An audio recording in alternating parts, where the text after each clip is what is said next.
Tuvimos una reunión de cátedra justo a la misma hora y terminamos tipo 9 de la noche.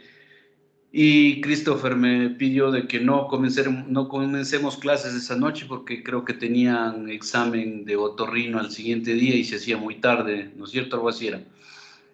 Sí, Doc.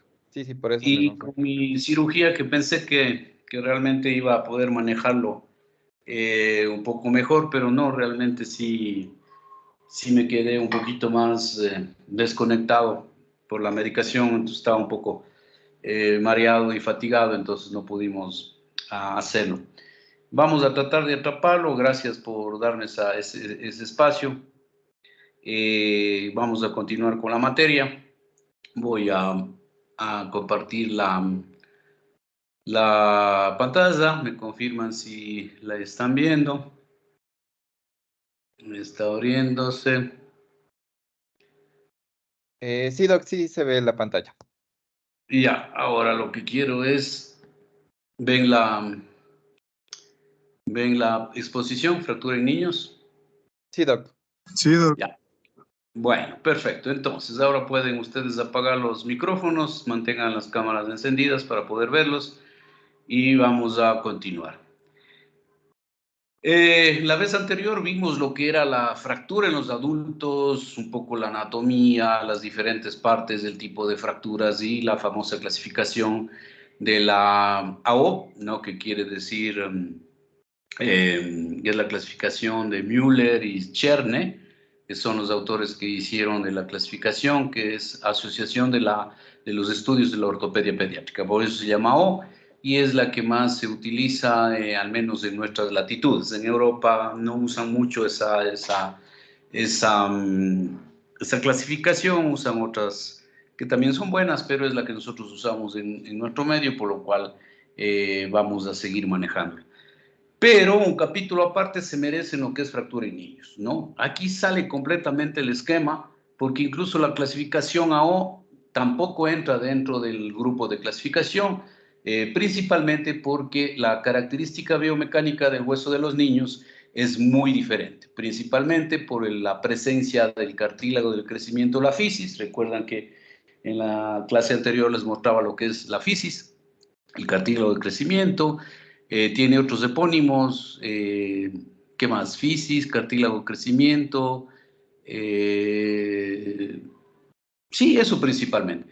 Bueno, entonces, y la otra característica es que el hueso del niño es mucho más elástico porque tiene un periósteo mucho más grueso y vascularizado, y eso hace que la biomecánica de estas fracturas sea diferente.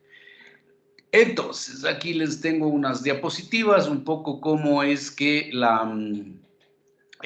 se hace esta biomecánica diferente en cuanto presencia, zonas de crecimiento. Ese es el otro epónimo que no me acordaba. Las zonas de crecimiento es lo que ustedes ven señalado en esta diapositiva en rojo. Estas son las zonas de crecimiento. Hay una proximal y una distal.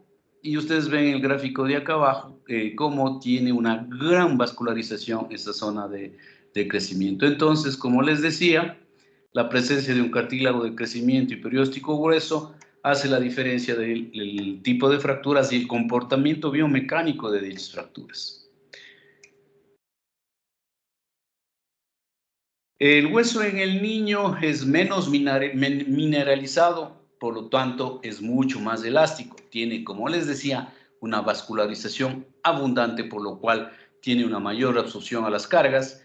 Y lo que es importante es que estas lesiones en la fisis, cartílago de crecimiento, zona de crecimiento, pueden ser aparentemente banales a las radiografías, incluso a la clínica, pero pueden presentar secuelas graves, sobre todo si no se las diagnostica y no se les corrige a tiempo, ¿no? Y como les decía, el periósteo es más grueso y vascularizado y evita que la fractura se desplace fácilmente.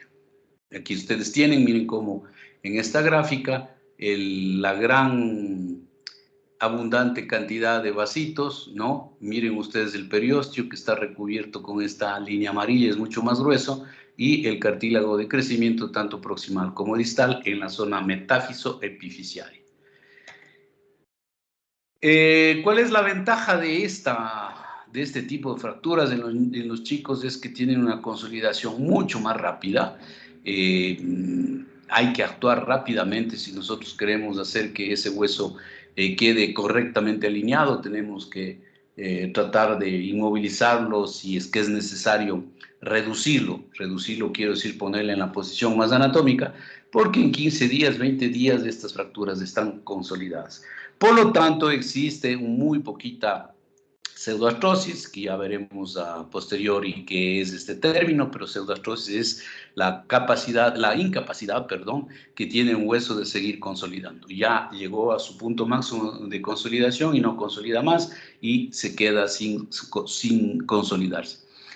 Como les decía, la mayoría de los chicos hay que actuar rápido porque la consolidación se hace con o sin estabilización, ¿no? Por eso es que hay que actuar rápido, porque si dejamos un hueso con mucho desplazamiento o angulación puede consolidar con una consolidación defectuosa. Y la remodelación es muy superior al adulto. Aquí es importante decir que la remodelación, si es una fractura a un niño de 4 o 5 años, después podemos hacerle una radiografía, supongamos que es en el fémur, le hacemos una radiografía en el fémur y no hay ya huella que hubo alguna vez una fractura. Ese es el poder de remodelación. Y esto se depende a la capacidad que tiene la fisis de crecimiento. Entonces, un niño más chiquito va a poder remodelar mucho más que un niño o una niña que esté en la fase final de crecimiento, ¿no? Entonces, esto hace también que tenga el potencial de remodelación. Y si es que la fractura está más alejada o cercana a la diáfisis, también influye en el poder de remodelación. Y si es que existe o no una deformidad angular, y también si es que están afectadas las articulaciones.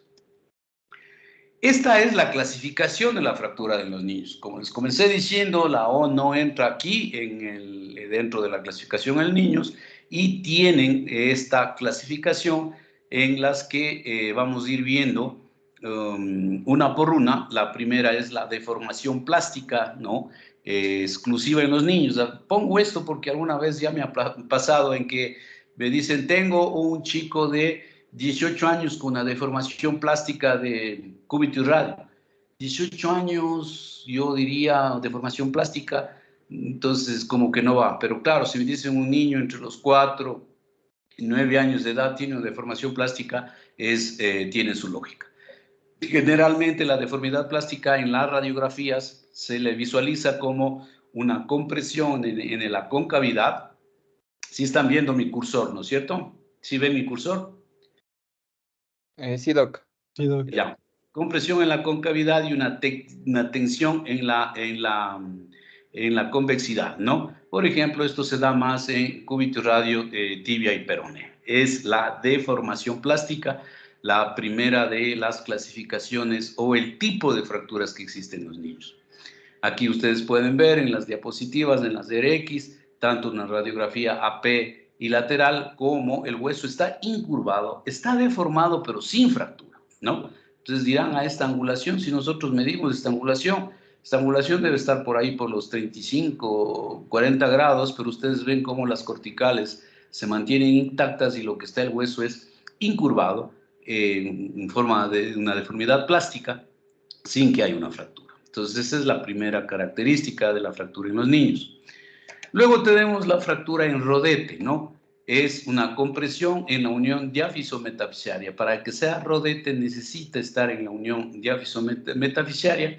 También se la conoce como fractura de torus, debido al autor que la describió en primera instancia, y son generalmente fracturas que se sanan solas. Ustedes ven en esta diapositiva, sigan mi cursor, como ven ustedes una radiografía lateral de cúbito y radio, en la que en la parte del radio la cortical posterior está indemne, pero la cortical anterior está comprimida, es como que hubiera arrugada sobre sí mismo el hueso, y eso es lo que se llama fractura en rodete. Ustedes pueden ver en la radiografía AP de este cúbito y radio cómo la fractura a la radiografía aparenta una forma de rueda, de rodete, por eso es que se llama, ¿no? Fractura en rodete. Entonces hemos visto deformidad plástica y fractura en rodete. Aquí tienen otra radiografía de este metatarso. Ustedes ven apenita la radiografía, por eso yo les decía hay que estar muy atentos porque a veces ni clínicamente ni radiológicamente se les puede ver y apenas se ve esta pequeña deformidad. Ustedes dirán, chuta, si me toca a mí y veo una radiografía, dejo pasar por alto. Es posible y a muchos nos ha pasado. Por eso les recomiendo no dudar en pedir una radiografía contralateral. Y ustedes comprueban las imágenes y ven si hay algo y tienen dudas, es mejor ante la duda proceder que dejar pasar por alto. Entonces, esta es la fractura en rodete. Luego tenemos las fracturas del tallo verde, ¿no? Se encuentra un hueso flexionado, la fractura está sobre el lado de la tensión en la diáfisis y en el lado de la compresión sufre una deformidad plástica. Viene a ser una mezcla de las dos anteriores, porque se produce más en la diáfisis, ¿no? Y lo que ustedes van a ver en esta diapositiva es, por ejemplo, en esta diapositiva, la primera RX que estoy señalando con mi cursor, ustedes ven que en este radio donde está la flecha gruesa, blanca, sola, en la diáfisis existe una fractura, una fisura pequeña, no es una fractura completa, pero en la zona del radio, en donde están las tres flechas blancas, ustedes ven cómo hay una deformidad plástica del hueso. Entonces, eso se llama fractura en tallo verde. Un poco cuando yo he investigado por qué se llama en tallo verde, es porque hace relación a las plantas que tienen un tallo grueso, por ejemplo, los girasoles, es lo que más se me viene a la mente.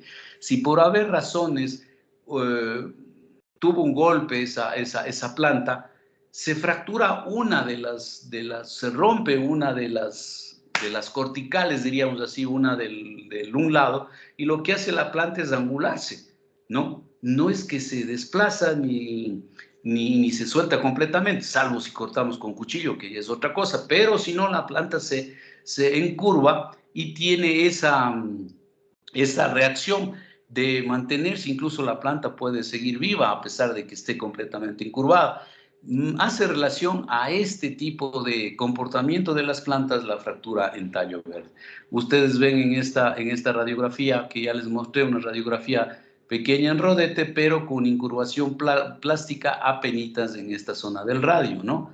Y aquí tienen esta última radiografía que estoy señalándoles con mi cursor, que es una tibia y un peroné en la diáfisis. Ustedes ven cómo en la cortical interna de la tibia, en la diáfisis, existe una fractura incompleta, pero el peroné está completamente incurvado. Entonces, estas son las que se llaman las fracturas en tallo verde. Repito, hemos visto las fracturas.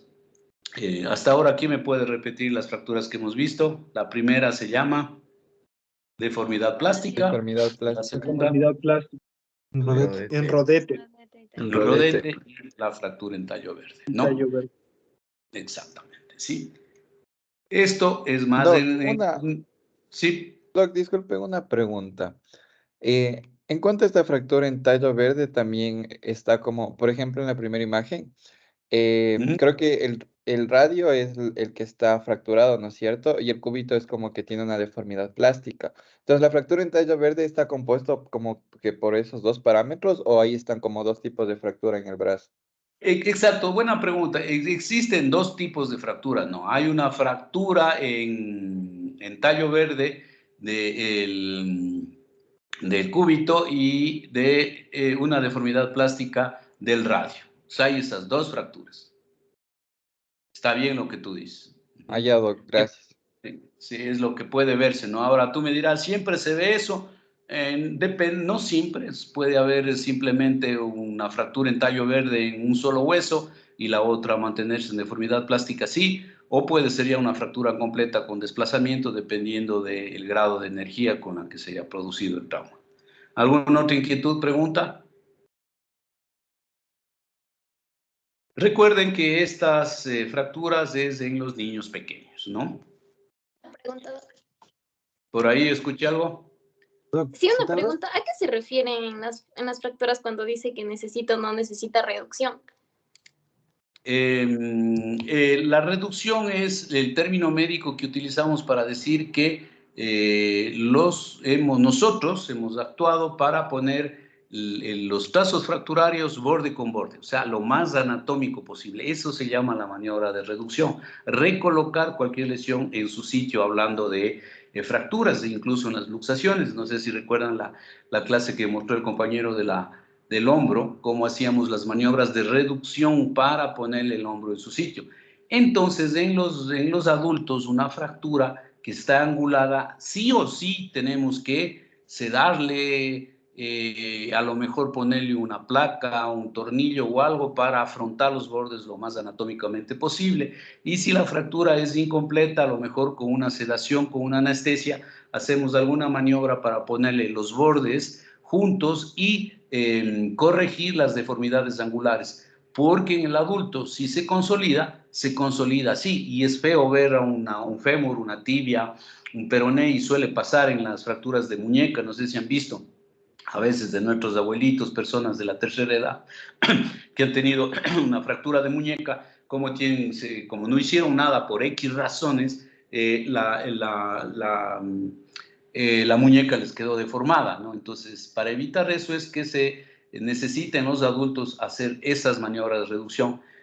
En los niños, por su gran capacidad de remodelación, no es necesario hacer eso, solo inmovilizarle y nada más, porque se van a pegar solas y luego se van a remodelar, y como les comencé diciendo, incluso años después no hay ni estigmas de siquiera que hubo una fractura. No sé si con eso te aclaro la pregunta.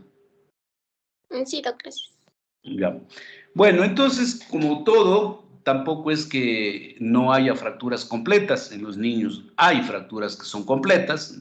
Ya el trauma de energía es mucho más fuerte, vence esa resistencia y esta biomecánica de lo que hemos hablado, y puede presentarte fracturas completas que ya entran dentro del tipo de fracturas de los adultos, que pueden ser espiroideas, pueden ser simples, oblicuas cortas, largas, transversas, de 3 fragmentos comminutas. Entonces ya caemos en la biomecánica, al igual que una fractura en adultos, ¿no?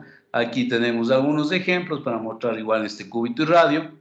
Ven ustedes cómo en este cúbito es una fractura completa en 2 fragmentos, incluso cabalgada, desplazada. Pero en el radio, y esta es una fractura que me encanta, miren el radio, a pesar de que el radio, perdón, está fracturado completamente, pero miren el cúbito cómo tiene una fractura en tallo verde. Esto es lo que se llama fractura en tallo verde, ¿no? Entonces aquí, a lo que me decía Janet, esta pregunta, ¿debemos hacer algo? Pues la verdad, solamente acomodarle muy ligeramente estos huesitos al niño con una sedación pequeñita, tratar de que este desplazamiento, corregir a medida de posible este desplazamiento con una pequeña tracción, mantener los ángulos de flexo-extensión, y que eso se consolide solo y se va a pegar solo. Más bien, cuando nosotros tratamos de hacer más cosas y decimos, no, esto no va a quedar bien, y queremos hacer osteosíntesis, abrimos el foco de la fractura, drenamos el hematoma, ahí es cuando puede haber pseudoartrosis. Si ustedes ven que es una fractura, si uno ve como padre dirá, Dios mío, no quiero que mi niño quede mal, y hagan lo que tengan que hacer, y la verdad lo que hay que hacer es nada más ayudarle a la naturaleza que consolide, como les digo, simplemente acomodando lo mejor posible a los huesos. No necesitan estar borde con borde, no necesitan estar reducidos anatómicamente, porque el poder de remodelación del niño va a hacer su trabajo. Algunos otros ejemplos de fracturas, ven esta fractura diafisaria en el fémur, incluso tiene un cabalgamiento importante que, si nosotros medimos, está por el orden de unos 3 o 4 centímetros, ¿no? Entonces, ¿qué es lo que debemos hacer aquí? Simplemente acomodar lo que más podamos el fragmento, los fragmentos, haciendo una pequeña tracción, tratar de afrontar lo más que se pueda. No es necesario que, insisto, que estén borde con borde, pueden quedar cabalgados ligeramente y nada más, y eso se pega. Si ustedes me dirán de pronto, y bueno, ¿y cuánto podemos soportar? Si es que el niño es chiquito, es un niño de 5, 6, 7 años, incluso podríamos hacer una inmovilización así tal cual como está en este momento, que la fractura va a consolidar y va a remodelarse. Obviamente no podríamos hacer eso ya en un niño de 10, 11, 12 años, porque el poder de crecimiento de la fisis y del resto que le queda de crecimiento es mínimo, entonces tenemos que tratar de reducirlo mejor. Lo mejor que se pueda, ¿no? Ok, hasta aquí hemos visto el tipo de clasificación en lo que es en niños, ¿no? Aquí viene una clasificación importante que comencé diciendo que existe la fisis o el cartílago del crecimiento o las células de crecimiento. Existen fracturas en la diáfisis y en la metáfisis que afectan esta fisis, afectan el cartílago de crecimiento. Y por eso les comencé diciendo que pueden ser banales, pero si no se las trata adecuadamente, si no se las reduce adecuadamente, pueden quedar secuelas graves. Aquí sí debemos hacer algo, no en las fracturas anteriores. Aquí sí debemos aprender a reconocer estas fracturas y tratar de corregirlas para que no queden con deformidades angulares. ¿Por qué? Porque la fisis se muere, se daña y deja de crecer en esa zona, ¿no? Entonces, regresando a la radiografía anterior, veamos en esta de acá. No, esta no es la fractura que les voy a hablar, pero imaginémonos que la fractura se da en la zona que yo le estoy marcando con el cursor. Se da la fractura aquí, ¿no? Y dañé la fisis. Y dejé, no me di cuenta y dije, no, no tiene nada, vi la radiografía, no pedí una radiografía comparativa y la dejé así. Aquí esta zona, la fisis se murió y dejó de crecer, se dañaron. Digo, murió, no es el término exacto, sino es para poder graficarle. ¿Qué es lo que pasa aquí? Que las células germinativas, células de crecimiento, la fisis, dejan de crecer, pero como en el otro lado, aquí, el hueso está sano, el hueso va a seguir creciendo de este lado, ¿no? Y como este no crece, va a empezar a crecer en el sentido dando valgos o varos forzados y termina el crecimiento con unas angulaciones y deformidades increíbles porque al ir creciendo un solo lado incluso va a lujarse, va a salirse de la congruencia articular y esto va a dar una repercusión funcional.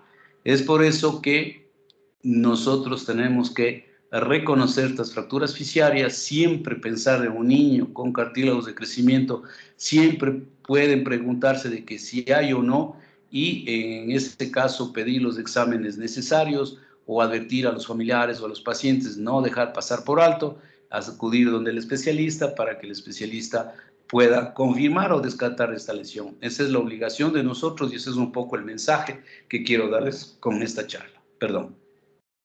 Un poco de la etiología, es el 15-30% del total de las fracturas en los niños y el promedio de edad en la que se producen es entre los 11 y 12 años, muy rara en los 5 años, más bien a esa edad se presentan los otros tipos de fracturas que acabamos de mencionarla y existe un índice mayor de 2-1 en los pacientes masculinos. Y como les decía, la complicación es el arresto fisiario, ese es el término médico, cuando yo les dije las células de crecimiento se mueren, se llama arresto fisiario, ¿no? Porque se quedan enjauladas dentro de una zona de consolidación ósea, es por eso que se utiliza el término arresto fisiario, y lo que produce es acortamiento, falta de crecimiento en esa zona y una deformidad en angulación de la articulación. Aquí tenemos un ejemplo de lo que es una fractura en la fisis. Este es un tobillo. Ustedes ven cómo en la parte de la tibia se desplazó el cartílago de crecimiento, ¿no? Y se desplazó completamente hacia interno. Entonces, es una fractura fisiaria que tiene algunos grados, alguna clasificación que ya vamos a ver. Entonces, el famoso fractura fisiaria o deslizamiento epifisiario que tienen estos epónimos, ¿no? Es una pérdida de la relación anatómica de la epífisis con respecto a la metáfisis a nivel de la zona de crecimiento o discos de crecimiento o la zona de cartílagos de crecimiento. El desplazamiento de la epífisis sobre la metáfisis a través de la capa hipertrófica de crecimiento, que es la famosa epífisis o cartílagos de crecimiento, es lo que hace que esta fractura sea grave. Ustedes ven en esta radiografía de este niño, tengo una radiografía en el lado izquierdo donde está mi cursor, ustedes ven es una radiografía P, en que uno dice, aparentemente no hay nada, no veo mayor cosa, le veo bien al radio, el cúbito, no sé, como que podría pasar por alto y a lo mejor el niño no tiene ni mucho dolor, pero hacemos una radiografía lateral y vean cómo está completamente lujada la fisis, está completamente salida de su sitio, solamente hay un poco de la epífisis que ha quedado en la zona distal, que está aquí. Esta es una lesión gravísima si la dejamos pasar. E incluso así hagamos una reducción, es una fractura que dependiendo del daño del cartílago de crecimiento, que no lo podemos saber inmediatamente, puede tener a futuro secuelas graves, y eso es lo que hay que anticipar a los padres, que puede ser grave y hay que esperar la evolución a ver cómo va. Entonces aquí tienen otra radiografía lateral, también APEI lateral. Esta es una oblicua en la que ven ustedes en esta radiografía, no estoy mostrando el cursor, incluso un pequeño fragmento de la metáfisis del hueso. Entonces es lo que debemos aprender a diagnosticar. Entonces, ¿cuáles son las etiologías de la fractura fisiaria? Pues generalmente la mayoría, como ya hemos visto, entre los niños del 12 al 15% son traumáticas a través de un mecanismo directo, puede ser un mecanismo indirecto. Si es un mecanismo directo, una caída, un golpe. Si es un mecanismo indirecto, es una abulsión, cizallamiento, compresión. Eso está dentro de la biomecánica de todo este tipo de fracturas. Y las no traumáticas generalmente son enfermedades que debilitan el crecimiento. Entre esas están el escorbuto y enfermedades endocrino-metabólicas. La subalimentación, la desnutrición en zonas poco favorecidas, se puede ver este tipo de etiología, ¿no? Aparentemente ya no se veían este tipo de fracturas, pero en últimos años hemos empezado a notar, a ver nuevamente, no llegan a nuestros centros hospitalarios en la ciudad, pero de algunos colegas de ustedes que fueron mis alumnos me comentan que en las zonas rurales donde están ellos haciendo la medicatura rural se recuerdan porque empiezan a ver este tipo de fracturas. Esto es lo que necesito que tomen muy en cuenta, la famosa clasificación de Salter y Harris, así se pronuncia. Estos son los autores que clasificaron y dieron una personalidad a este tipo de fracturas fisiarias, ¿no? Tenemos la tipo 1, que estaba hecho en estos dibujitos, ¿no? En la que existe una separación de la fisis, que puede haber con o sin mayor desplazamiento, pero existe una separación de la fisis. Luego tenemos la fractura fisiaria tipo 2, en la que hay una fractura en la fisis, pero con un trazo metafisiario. La tipo 3 es una fractura en la fisis, pero con un trazo epifisiario, ¿no? La tipo 4 es donde hay una fractura de la fisis, pero con un trazo tanto metafisiario y epifisiario. Y la tipo 5 son las fracturas de compresión, se llaman las crush fracture o fracturas en compresión, en la que el cartílago está comprimido. Estas fracturas son bien difíciles de diagnosticar porque uno no se puede dar cuenta si es fractura. Al haber una compresión uno puede pasarla por alto. Entonces es necesario siempre investigar esto. Vamos a ir viendo una por una para que ustedes se vayan recordando y grabando en su memoria cuáles son el tipo de fracturas. Aquí tengo un esquema escrito y ya luego vamos a ver en radiografías incluso una por una. Entonces, la tipo 1 vamos a ir leyendo: separación completa de la fisis sin fractura, no generalmente asociados se puede ver en la lesión obstétrica en los niños en el momento de cuando se utiliza forceps, ¿no? Entonces, una forma de acordarse es este epónimo que es en inglés, en la que existe compresión. El tratamiento es una inmovilización y un pronóstico bueno. La tipo 2, ruptura de la fisis con un trazo hacia la metáfisis, con el periósteo de la metáfisis generalmente intacto, ¿no? Es más común, esta es la tipo 2, es la que es más común en nuestro medio en general, en los niños, ¿no? Existe un cizallamiento y flexión, y ustedes pueden ver lo que está graficado en verde es la fisis, como la zona roja es el tipo de fractura, pero con un trazo que se va hacia la metáfisis. Generalmente el tratamiento también es una reducción cerrada, acomodar lo más que se pueda y el pronóstico es bueno. Luego tenemos la tipo 3, ya es una fractura intraarticular que pasa a través de la epífisis, que se extiende a través de la fisis y la metáfisis. Ustedes ven aquí, no, perdón, hacia la fisis, el trazo fracturario en línea roja del cartílago del crecimiento de la fisis y se va con un trazo hacia la epífisis. Y en las dos anteriores ustedes ven cómo esta línea gris muestra cómo el cartílago está intacto, lo cual hace que sea de muy buen pronóstico. Igual se puede hacer una reducción abierta, aquí simplemente hacemos maniobras muy gentiles, a veces con anestesia, y lo que hacemos es una fijación con clavitos los más delgados que se pueda para no dañar más esta zona de fisis, y generalmente el pronóstico es bueno. Luego tenemos la tipo 4, es en la que es una fractura también intraarticular, al igual que la anterior, pero que esta atraviesa la epífisis, la fisis y la metáfisis. Ustedes ven aquí la línea roja, cómo atraviesa tanto la metáfisis, la fisis y la epífisis. También se necesita la reducción lo más anatómica posible, con una fijación interna que hacemos con agujitas o clavitos de Kirchner, que se llama.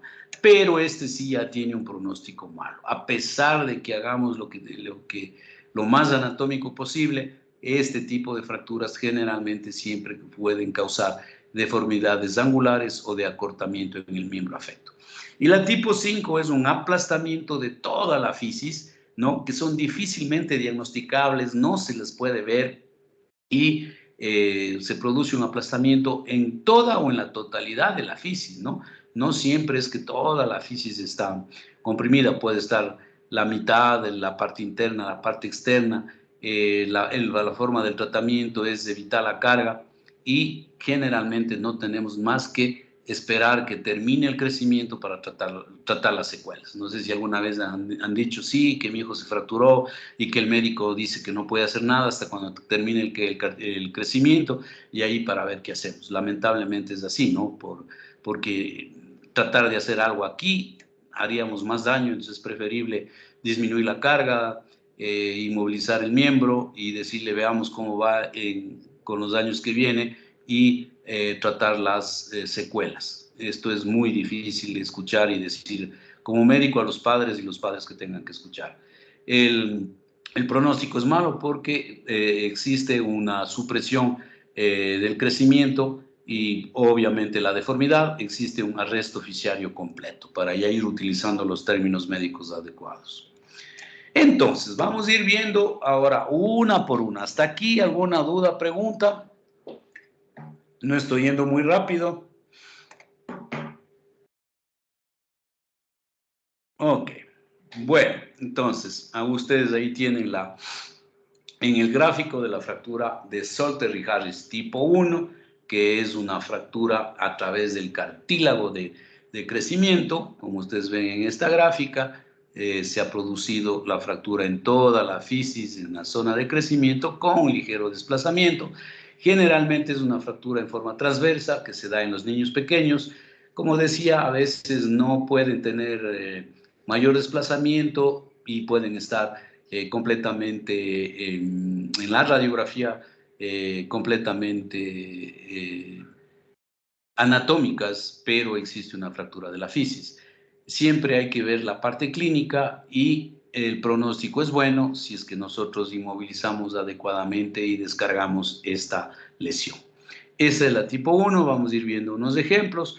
Ustedes ven en estas diapositivas del texto, ¿no? En la que ustedes ven las dos flechitas blancas en la que se ve la fractura en la fisis de crecimiento sin desplazamiento.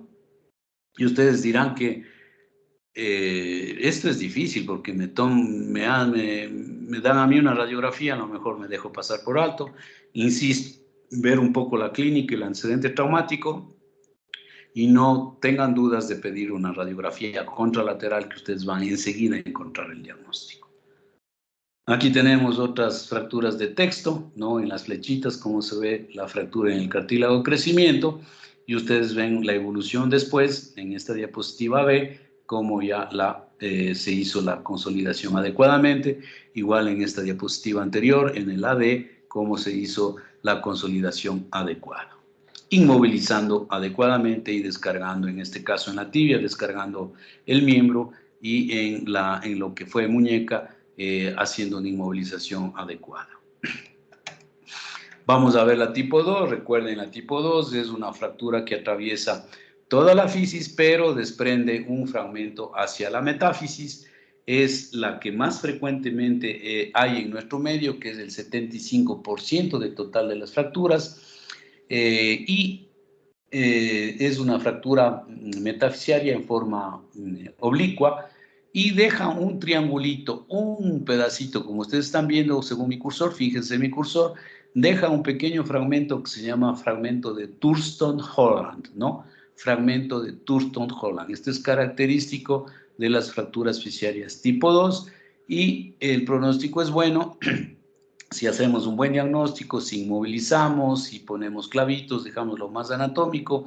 En la parte del fémur distal a veces no es tan simple y puede haber complicaciones. Esta es la fractura fisiaria tipo 2.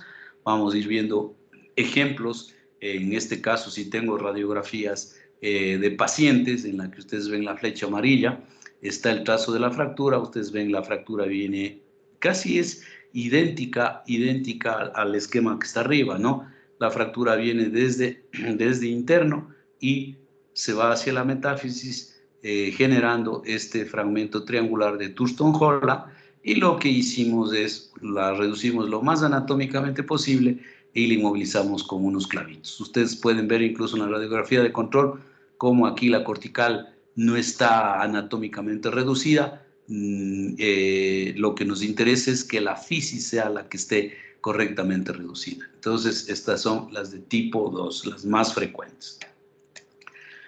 Aquí tiene un ejemplo también de otro paciente, un poquito mayor al anterior, en la que se produce una fractura de la fisis, va desde anterior hacia posterior y desprende un tercer fragmento en el malleolo posterior y está señalado en la flecha, ¿no? Entonces, esta es la tipo 2. Doc, Vamos a ver las fracturas tipo 3. ¿Alguien me preguntaba algo? Sí, Doc, en las fracturas tipo 2 de esa, ¿por qué tiene un mal pronóstico en el fémur distal? O sea, al reparar. Por ejemplo, esta de aquí es justo un fémur distal en la radiografía que tenemos en la flecha. La respuesta es la siguiente: por más que dejemos anatómicamente reducido, no se puede prever la cantidad o el porcentaje de células de crecimiento que se hayan dañado, ¿no? Mira, la fisis del fémur distal es una fisis grande a comparación de una tibia. Justo aquí tengo la radiografía en la que fisis es más pequeña en lo que a tamaño se refiere. Entonces, la cantidad de tejido que se pudo haber dañado acá no se puede saber, no podemos predecir, y no hay ningún examen, ni radiografía, ni resonancia magnética que nos pueda decir qué tanto de fisis se dañó. Entonces, es por esa la complicación que en los fémur distales sí suelen quedar con algún tipo de acortamiento los niños, ¿no? No les crece igual la pierna, les queda un poquito más corta, y no se puede saber sino hasta el final del crecimiento cuánto se pudo haber acortado. Puede ser mínimo, puede ser mayor, y lo único que toca es, después en la secuela, ya buscar otros métodos de arreglar, por ejemplo, hacer un alargamiento con otras técnicas, en fin. Y si no es mucho el alargamiento, el acortamiento, a lo mejor de unos 12 o 15 centímetros se puede usar alzas en los talones, ¿no? Entonces, dependiendo del grado de afectación, pero no lo puedes saber inmediatamente. Es esa la respuesta. Gracias, Doc. Ok. Bueno, entonces hemos visto la tipo 2. Estábamos por ver las fracturas fisiarias tipo 3. Como les repito, es una fractura que atraviesa la fisis y se va hacia la zona intraarticular. Generalmente ya son niños mayorcitos, entre los 11, 12, 13 años, que se dan este tipo de fracturas. Y aquí sí tenemos que tratar de hacer la reducción anatómica lo más posible y para tratar de conservar la vascularización y las células germinales, ¿no? Y al ser una fractura intraarticular, daña la congruencia articular, por eso el pronóstico no es tan bueno. Vamos a ir viendo algunos ejemplos de este tipo de fractura. Fémur distal, ustedes ven, si ya la tipo 2 era de mal pronóstico, miren esta, una fractura en la que abarca gran cantidad de la fisis interna y se va hacia la epífisis, incluso generando una rotación del fragmento fracturario, ¿no? Entonces tengo por ahí otro ejemplo, bueno, ahí está marcado el tipo. En la resonancia magnética ustedes ven cómo aquí en esta, donde está mi gráfico, se ve el cartílago de crecimiento en forma homogénea, en forma lineal, sin mayor cambio. Miren ustedes en el otro lado, ¿no? Cómo está engrosado. Aquí parecería que todavía hay cartílago de crecimiento algo ensanchado, pero de aquí a acá no se ve. Esta zona de acá no sabemos a futuro si va a ser viable o no, y tenemos el trazo intraarticular. Entonces, esto es lo que hace que sea un pronóstico malo tanto la 2 como la 3.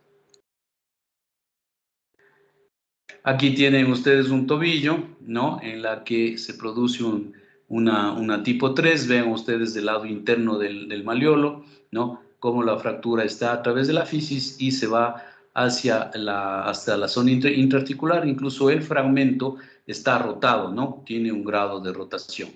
Entonces, claro, esta va a ser mucho más grave. Vean ustedes la cantidad de fisis que se ha dañado con la cantidad de fisis que en este traumatismo posiblemente se dañó. Entonces, esto es lo que nosotros tenemos que ir a hacer una reducción anatómica con unas incisiones pequeñas, tratando de no dañar más la fisis, tratar de reducir el fragmento, darle la vuelta, ponerle lo más anatómico y fijarle con clavitos, que no sé si es que tengo la radiografía al respecto. Bueno. Y luego vamos a ver las famosas fracturas tipo 4, ¿no? Son las que cruzan verticalmente la fisis, la metáfisis y la epífisis. Si ustedes quieren desde arriba la metáfisis, la fisis y la epífisis. Si es que quieren desde abajo, la epífisis, la fisis y la metáfisis. Suena como trabalenguas, pero hay que acostumbrarse a usar esos términos. Entonces, el alto riesgo es la lesión fisiaria, el famoso arresto fisiario que les dije, y también necesita que la reducción sea anatómica. Vamos a ir viendo ejemplos de este tipo de fracturas, el cóndilo interno completamente dañado, con una incluso rotación y cabalgamiento de los fragmentos, ¿no? Esta fractura ya las mostré en la anterior. Esta es la radiografía que quería mostrarles, porque aquí tienen, ustedes dirán, es una tipo 3, pero aquí existe un pequeño fragmento metafisiario que le convierte en una grado 4. Como les decía, esto tiene que ser reducido anatómicamente. Y las tipo 5, que son las fracturas de compresión, ¿no? Que es una fuerza cizallante. En la radiografía inicial es difícil diagnosticarle y podría asociarse con otros tipos de fracturas, y lamentablemente el arresto fisiario, el daño de las células de crecimiento de la fisis es una secuela que es inevitable. Aquí vamos a ver en esta radiografía de texto, en la que está señalado con la flecha blanca la zona de la impactación de la fractura. Insisto, ustedes dirán, me muestran esta radiografía y yo no voy a caer en cuenta, no me voy a dar cuenta de que existe una fractura de compresión. Por eso la clínica, y pensar en que debe haber y solicitar exámenes, que en este caso la resonancia magnética ayudará a complementar el diagnóstico. Pero no decirles, no tiene nada, tome analgésicos y vaya nomás. Eso sería lo más grave que pueden ustedes hacer. Ahí está señalado todo el trazo de fractura, es esta zona blanca que está más reforzada, es toda la impactación de la fisis de crecimiento. Aquí tienen la radiografía lateral, ¿no? En la que se ve en esta fecha blanca todo la impactación de la fractura, incluso existe un pequeño desplazamiento hacia anterior de la cortical interna. Ok. Aquí tienen una variante del tipo de fracturas, ¿no? Que un autor le llamó, el autor que se llama Rang, agregó e hizo una modificación hace algunos años a la clasificación de Salter y Harris, que les llamó fracturas fisarias tipo 6. ¿Cuáles son estas famosas lesiones fracturarias fisarias tipo 6? Que es insisto, es una modificación a la clasificación de Salter y Harris. Es una lesión alrededor del anillo pericondral secundario a avulsiones, traumas directos, quemaduras y sobre todo a descargas eléctricas. Por eso es que se hizo esta asociación, digamos, esta variante, ¿no? Porque se empezó a ver a pacientes que tuvieron descargas eléctricas muy fuertes por la tracción de las zonas de inserción de los tendones en esa zona de cartílago de crecimiento, se produjo arrancamientos en la zona periférica. Por eso es en el anillo pericondral, se arrancó completamente y eso es lo que dio la clasificación de Salter y Harris tipo 6. Entonces, aquí tienen el ejemplo de un arrancamiento, un paciente que tuvo una electrocución y tuvimos que poner un tornillito para fijar esta fractura. Si esas son las fracturas de Salter y Harris, en principio 5, con una modificación de Rang, con la fractura tipo 6, que es un arrancamiento del pericondral generalmente a traumas con arrancamiento, generalmente en pacientes que tuvieron descargas eléctricas. Ok, hasta aquí dudas, preguntas de lo que es, porque ya lo que viene es relleno, el diagnóstico es como en todo. Lo que he insistido mucho es que no dejen pasar en las fracturas, que ustedes se graben en su memoria lo que puede ser la fractura de las fisis con la clasificación de Salter y Harris. ¿Alguna duda, inquietud, pregunta? Sí, Doc, disculpe, una duda en cuestión a la fractura tipo 4. Ya. Esta fractura, como atraviesa, bueno, metáfisis, epífisis, diáfisis, ¿podría alterar de cierta forma el desarrollo, o sea, el crecimiento del hueso? Sí, sí, la respuesta es sí, la respuesta es sí. ¿Y cuál es el tipo de alteración en el crecimiento, el desarrollo? Es que esa zona deja de crecer. Esa zona deja de crecer y produce acortamientos, ¿no? Y si es un codo, imagínate, es un codo, no sé si es un codo y deja de crecer el lado externo, hay un arresto fiscario y me sigue creciendo el lado interno al niño, terminan con desviaciones en valvo importantísimas, ¿no? Uno codo está rectito, el otro más corto y deformado en valvo, una cosa así, ¿no? Una cosa que no es nada funcional. Y a veces se hace difícil a los padres esperar y decirles, esperemos a que termine el crecimiento para en ese momento hacer cirugías correctivas tipo osteotomía, o sea, cortar el hueso y todo. ¿Y por qué puse el codo? Porque empiezan a tener lesiones a nivel del nervio, ¿no? Porque empieza a elongarse el nervio fuera de su eje y empiezan a tener parestesias, dolores de tipo neuropático, sensación de quemazón. Y claro, a lo mejor es un niño que está entre los 12, 14 años y un varoncito termina su crecimiento a los 16, 17 años y claro, ya tiene lesiones en el nervio radial, empiezan a tener problemas de nervio radial, entonces toca más bien es hacer liberaciones del nervio radial, cambiarle de sitio, transposiciones y esperar que termine el crecimiento para ese momento corregir la desviación angular, lo cual en un adolescente es muy difícil soportarlo todo eso, ¿no? Entonces sí son cosas duras que a veces se tiene que pasar y que ninguno de nosotros, ningún familiar, hijo nuestro quisiera tener, ¿no? Entonces, lamentablemente es esto, la respuesta es sí, y te ha ahondado un poco más que nada también de la repercusión funcional, el costo de sufrimiento que hay para la familia, ¿no? Listo, muchas gracias. Entonces ya creo que quedan pocas diapositivas. La clínica es como en todo, dolor, edema, deformidad e impotencia funcional, ¿no? Y aquí tienen ustedes unas gráficas de justo lo que tú decías. Mira en esta radiografía, ¿no? Parece una fractura banal del peroné con una fractura simple de la parte interna de la fisis, del cartílago crecimiento. Parece una fractura que no es mayor, pero mira años después, ¿qué es lo que pasó? ¿No? Esta zona dejó de crecer. Mira cómo está el astrágalo ya completamente en varo, el peroné también está en varo, el hueso se ha cortado. Entonces, además, este muchacho, de tener un acortamiento, tiene un tobillo en varo. Entonces, él camina con el lado externo del pie. Entonces, es lo que te decía, mira, una complicación con una fractura que posiblemente es una... no veo que esté afectada la fisis, parece que fuera una tipo 5 por una 4 posiblemente, aunque bueno, no veo la metáfisis, es difícil ver en esta radiografía, pero esas son las secuelas, es justo para mostrar lo que tú me preguntabas, ¿no? Entonces, el mensaje de aquí es: piensen que hay este tipo de fracturas, no las dejen pasar. Si las sospechan, pidan radiografías comparativas, y si a pesar de eso tienen dudas, pidan una resonancia magnética.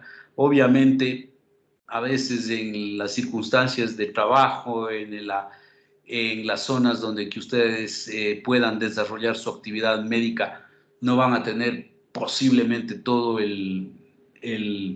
la panoplia de posibilidades de examen, pero al menos sospechen y recomienden mucho a la familia que hagan el esfuerzo de acudir a un especialista, y es posible hacerse los exámenes, ¿no?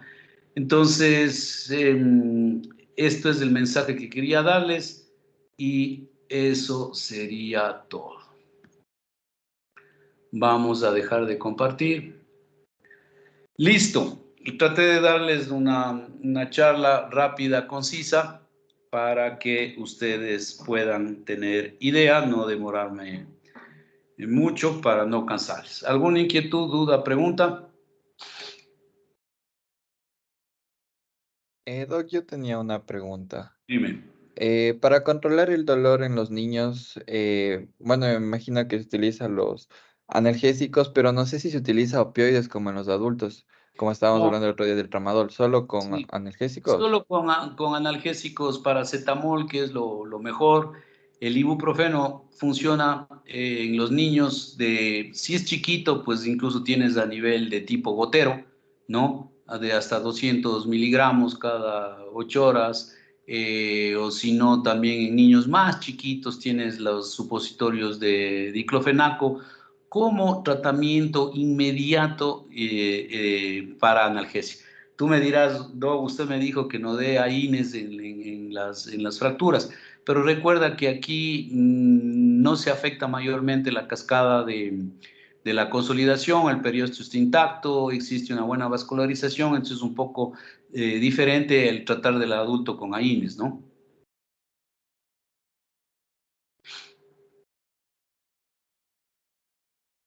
Ok, sí se llegaron a conectar todos porque ya no les vi. Sí, Doc, estamos con usted 23 en la reunión y somos 22 los chicos del Ya. curso. Bueno, espero que los que estaban en viaje no se hayan perdido la parte del comienzo de la charla. Bueno, chicos, entonces, nuevamente, gracias por ese espacio para seguir y no perder un poco los temas a seguir.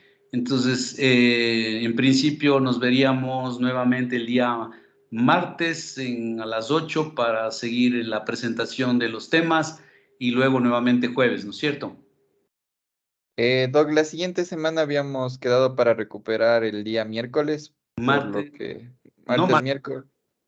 Sí, el martes y el día miércoles, pero martes. bueno, no sé si su No, disponibilidad. está bien, no hay ningún problema, no hay ningún problema, estamos bien así, sí. Ok, ahora de los compañeros que están yendo a las prácticas, ¿alguna novedad, duda? ¿Les han tratado bien? ¿No les han tratado mal? Aunque les dejé recomendado mucho. ¿Quiénes están en las prácticas en estos momentos? Nosotros, Nosotros, Doc. Ya, George Byron. Ok, ¿cómo les ha ido? ¿Bien? ¿Novedades? Si no, avísenme Doc. para... Ah, No, bien, bien, Doc. Doc, la verdad es como que el doc siempre nos tocó con el doctor, el Pablito Enríquez y sí. igual con una posgradista y sí, en el consultorio sí hemos aprendido igual, han llegado como que fracturas y todo eso, entonces igual la posgradista nos ha ido explicando cosas, entonces sí Bueno, está muy chévere, Doc. doctor Pablito Enrique es una muy buena persona, muy tranquilo, y le gusta la docencia, entonces por eso es que les recomendé para que estén en buenas manos, ¿no? Entonces, y de mi parte, como les digo, me gustaría estar ahí presente, pero bueno, son cosas que ya, cuestiones de salud que se escapan de mis manos, pero cualquier duda a través de Christopher, por favor, me hacen saber. Y creo que ya a partir de la semana déjeme entrar al calendario, yo creo que mayo, ahorita estamos en 4, la semana del 16, 17 o 18, al menos las clases ya las podemos tener en forma presencial, ¿no? Sí, Ya, listo. Doc. Listo. Ok, chicos, sin más, descansen, una buena noche y en principio nos vemos el día martes a las 8, ¿no? Sí, el día martes a las 8 nos Ok. veríamos con las Bueno, exposiciones. hasta luego, pasen, Doc, pues. una preguntita. La siguiente semana, igual los chicos de la rotación Sí, van a ir con el doctor encargado. sí, porque te cuento que el permiso médico me dieron, claro, me dieron hoy hasta finales del mes. O sea, yo al hospital no voy a ir hasta finales del mes. Pero las clases presenciales, o sea, ya me puedo movilizar un poco y ahí veremos cómo hacemos, porque claro, si me voy al hospital a dar clases y sigo en permiso médico, como que van a decir este man que está pasando, ¿no? Entonces ahí veremos las clases presenciales cómo les podemos hacer. Ya listo, Doc. Ok, Entonces ahí estamos hablando de ese tema. Ya, bueno, Doc. ¿ninguna otra novedad? ¿Alguien alguna duda, alguna situación?